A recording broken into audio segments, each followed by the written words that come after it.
તો આ તરફ ચોમાસાને લઈને અંબાલાલ પટેલનું પણ નિવેદન સામે આવ્યું છે। ચોમાસું હાલ મુંબઈમાં અટક્યું છે। અંબાલાલ મુજબ ચોમાસું હજુ મુંબઈથી આગળ નથી વધ્યું। ગુજરાતમાં મોડું પહોંચી શકે છે ચોમાસું। અરબ દેશના પવનોથી ચોમાસું અટક્યું છે। સપ્ટેમ્બરમાં અલ નીનોની અસરની આશંકા પણ અંબાલાલ પટેલે વ્યક્ત કરી છે। ગરમ અને સૂકા પવનોથી ચોમાસું સિસ્ટમ નબળી પડી શકે છે। તો 15 જૂન બાદ જ ચોમાસું આગળ વધે તેવી આશા સેવવામાં આવી રહી છે।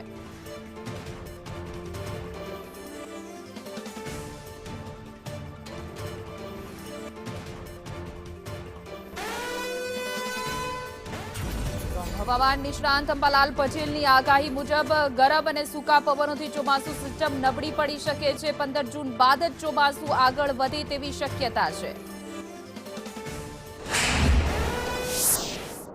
હમણાં બંગાળ ઉપસાગરમાં જરા પૂર્વ ભાગમાં વરસાદ વધારે છે અને અરબી સમુદ્રની શાખા મુંબઈમાં અટકી છે। જો બંને શાખાઓ એક સરખી રીતે ચાલે તો વરસાદ સારો આવે। આ ઉપરાંત લગભગ આફ્રિકા તરફ એક એટમોસ્ફેરિક વેવ આવી રહેલ નથી, કદાચ જૂનના પાછલા સપ્તાહમાં આવી શકે અને એટમોસ્ફેરિક વેવ જેવો જુલાઈ માસમાં પણ આવવાની શક્યતા છે। એટલે ચોમાસું ધીરે ધીરે સક્રિય થાય। મુંબઈ તરફના ભાગમાં ચોમાસું 15 જૂનથી 18 જૂન વચ્ચે કદાચ સક્રિય થઈ શકે, પરંતુ મુંબઈમાં વરસાદ થવાની શક્યતા 23 જૂનમાં ગુજરાત તરફ વરસાદ થવાની શક્યતા રહેશે અને આજથી 19 જૂન વચ્ચે મૃગશીર્ષ નક્ષત્રનો વરસાદ ગાજવીજ સાથે સૌરાષ્ટ્રના ભાગો, દક્ષિણ સૌરાષ્ટ્રના ભાગો, પશ્ચિમ સૌરાષ્ટ્રના ભાગો, ઉત્તર ગુજરાતના ભાગો, પંચમહાલના ભાગો, કેટલાક મધ્ય ગુજરાતના ભાગોમાં ગાજવીજ સાથે પવનની ગતિ સાથે વરસાદ થવાની શક્યતા રહેશે।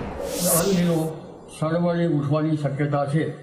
અલ નીનોની અસર ઓગસ્ટમાં પેસિફિક મહાસાગરમાં નિયત તાપમાન જ્યાં મપાય છે તેમાં 1.5 ડિગ્રી સેલ્સિયસ ઉષ્ણતામાન ઊંચું છે અને સપ્ટેમ્બરમાં તેની ઘાતક સ્થિતિ સુધી થઈ શકે તેમ છે।